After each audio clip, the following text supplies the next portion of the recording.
খুব কাছের মানুষটা ইগনোর করলে আপনি কি করবেন?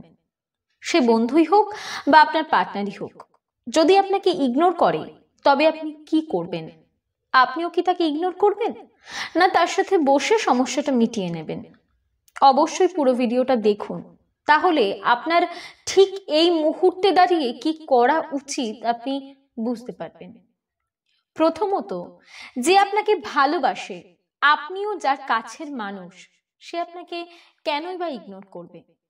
এই কারণটা আগে আপনাকেই খুঁজতে হবে।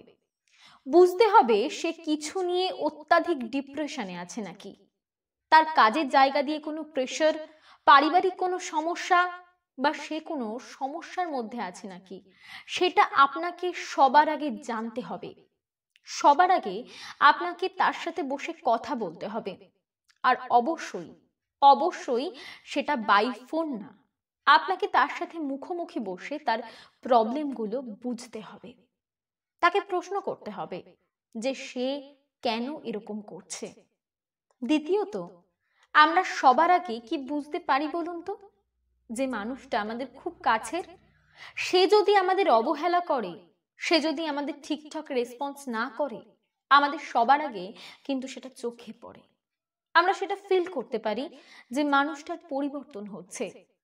সেই জন্যই আমি আপনাকে মানুষটার সামনাসামনি বসে কথা বলতে বললাম। হতেই পারে আপনি বাই ফোন বা আপনাদের অনেক দিন দেখা সাক্ষাৎ হচ্ছে না, যেই কারণে আপনাদের মধ্যে সমস্যাটা মিটতে চাইছে না, বা আপনি বুঝতে পারছেন না সমস্যাটা কোথায়, কাঁটাটা ঠিক কোথায় বিঁধে আছে। আপনি চোখে চোখ রেখে যখন তাকে প্রশ্ন করবেন, বা আপনি তার হাতটা ধরে যখন তাকে জিজ্ঞেস করবেন অসুবিধাটা কোথায় হচ্ছে, তার আচরণে, তার কথাবার্তায়, তার ব্যবহারে আপনি কিন্তু সবটা স্পষ্ট বুঝে যাবেন যে মানুষটা আগের মতো আছে না মানুষটার পরিবর্তন হয়েছে। যদি সেই মানুষটা সত্যি পরিবর্তন হয়, মানুষটা কিন্তু আপনাকে যুক্তিযুক্ত কোনো উত্তর দিতে পারবে না।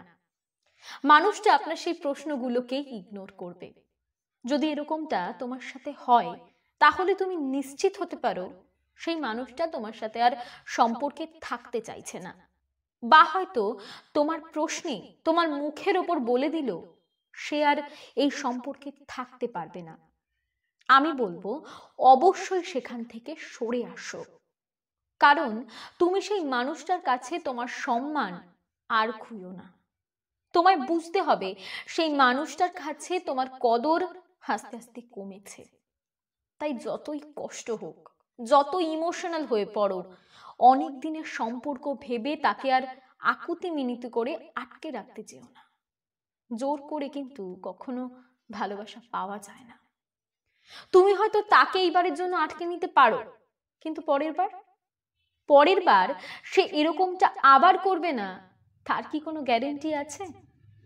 একটা কথা মাথায় রেখো, তুমি তার কাছেই থেকো, যাকে তুমি ভালোবাসো তার সাথে সাথে সেও তোমাকে ভালোবাসে।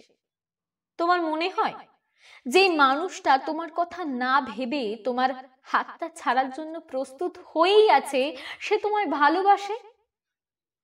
যে মানুষটার জীবনে তোমার কোনো গুরুত্ব নেই, যে মানুষটা তোমাকে একবার নক করার প্রয়োজন বোধ না করেই সম্পর্কটা থেকে বেরিয়ে যেতে চায়, তোমাদের সম্পর্কের তার কাছে কোনো মূল্য নেই, যে তোমাকে অবহেলা করছে, তার প্রতি বিন্দু মাত্র ভালোবাসা বাঁচিয়ে রেখো না।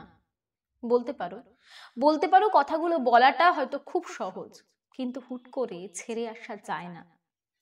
কিন্তু তুমি যদি সেই স্থানে পড়ে থাকো, তোমার আত্মসম্মান বিকিয়েও সেখানে যদি পড়ে থাকো, একটা সময় পর নিজেকে কিন্তু আর খুঁজে পাবে না। দিনের পর দিন কষ্টের পরিমাণটা তোমার কিন্তু শুধু বাড়বে। বরং তুমি যদি নিজেকে একটু বুঝিয়ে সেই স্থানটা পরিত্যাগ করতে পারো, দেখবে কয়েক সপ্তাহ, কয়েক মাস, হয়তো খুব বেশি হলে কয়েকটা বছর, এরপর তুমি ভালো থাকবে। কারণ আমাদের সবটাই অভ্যাস। তাই মনকে শক্ত করো আর সামনের দিকে এগিয়ে চলো, একটাই কথা বলে, যদি তোর ডাক শুনে কেউ না আসে তবে একলা চলো রে। ভালো থেকো।